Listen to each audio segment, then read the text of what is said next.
గౌరవనీయులు తెలంగాణ రాష్ట్రం ఏర్పడ్డ తర్వాత పెద్దలు సిరికొండ మధుసూదనాచారి గారు, తర్వాత శ్రీ పోచారం శ్రీనివాసరెడ్డి గారు, తదనంతరం మీరు, మరి వారు ఇద్దరు కూడా నెలకొల్పిన సాంప్రదాయాలు, కాపాడిన విలువలు వాటన్నిటిని మీరు కూడా పరిరక్షిస్తారని మనస్ఫూర్తిగా ఆకాంక్షిస్తూ,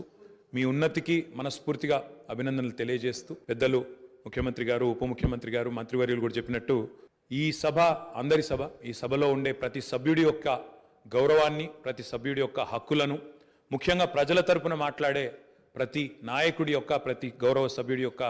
మరి గొంతును వినిపించే విధంగా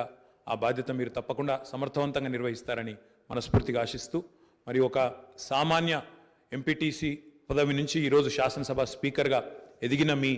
జీవితం ఏదైతే ఉందో, రాజకీయ ప్రస్థానం ఏదైతే ఉందో, ఇది చాలామందికి తప్పకుండా స్ఫూర్తిదాయకంగా ఉంటుందని చెప్పి మనసారా ఆకాంక్షిస్తూ, మీ బాధ్యతలో మీరు 100% విజయవంతం సాధించాలని మా పార్టీ తరఫున కూడా కోరుకుంటూ మళ్ళొకసారి మీకు అభినందనలు అధ్యక్ష.